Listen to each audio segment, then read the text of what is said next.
you understand English, if you watch videos, read posts, maybe even think in English sometimes, but when it comes to real-life conversations, you freeze, overthink, or don't feel confident, then this video is for you.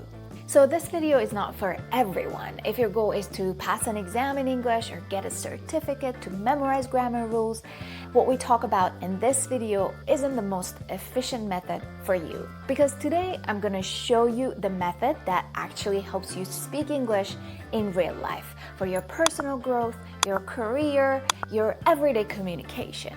This video won't give you exercises or quick tips.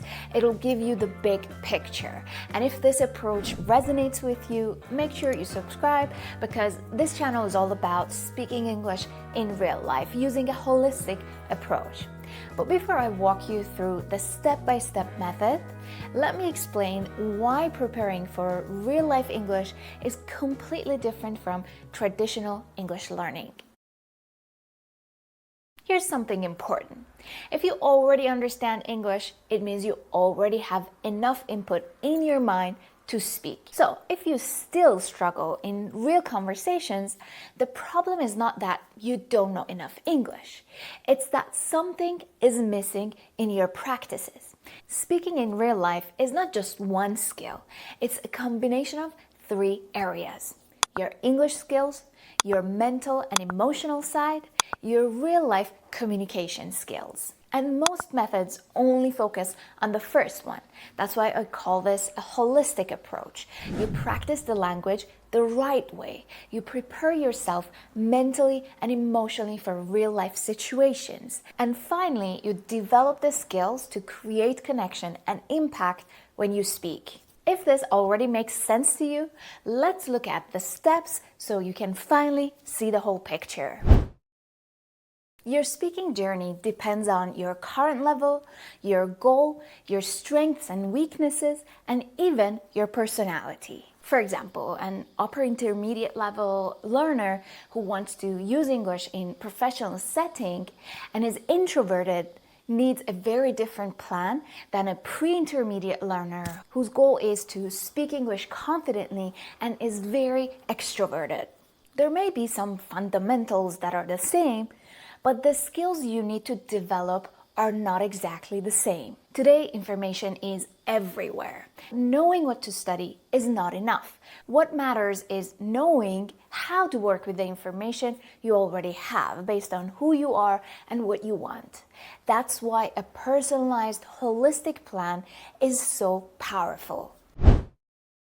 When it comes to speaking in real life, there are 3 levels. Speaking English fluently, which is about learning to think in English without translating.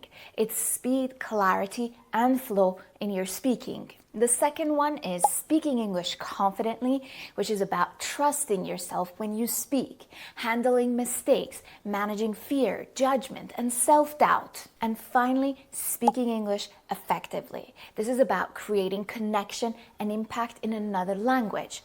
It's about expressing your ideas clearly, being understood, and understanding others on an emotional level. Most traditional courses only help with fluency, but real life requires all 3. You can speak fluently and still feel insecure. You can feel confident but struggle to communicate clearly. You need the full combination.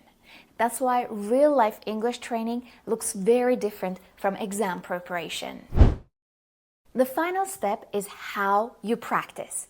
It's not enough to just receive input, watching videos, listening to podcasts, reading posts that create passive knowledge. To speak in real life, you need to activate that knowledge. That means practicing speaking regularly, putting yourself in small, realistic situations, learning how to recover when things don't go perfectly. I talk about all of this in a more practical sense in other videos. For example, when you finished watching this video, you can go to this video next next for more details. But remember, you don't need to speak more perfectly. You need to speak more consciously and more actively. That's how passive English turns into real communication. So this was the big picture of speaking English in real life using a holistic approach. This method is not about shortcuts. It's about building the right foundation step by step. If this approach resonates with you, subscribe to this channel. I think this video was a first good video for planning your speaking journey the right way this year. It gave you the full picture. Choosing the best method for you is one of the most important things you can do on your journey. And that's what this channel is all about. Now, let me know in the comments what step you need to focus on right now on your speaking journey. I love reading about your experiences. It also helps me prepare future videos in a way that are more helpful for you. Thank you so much for watching and see you in the next video.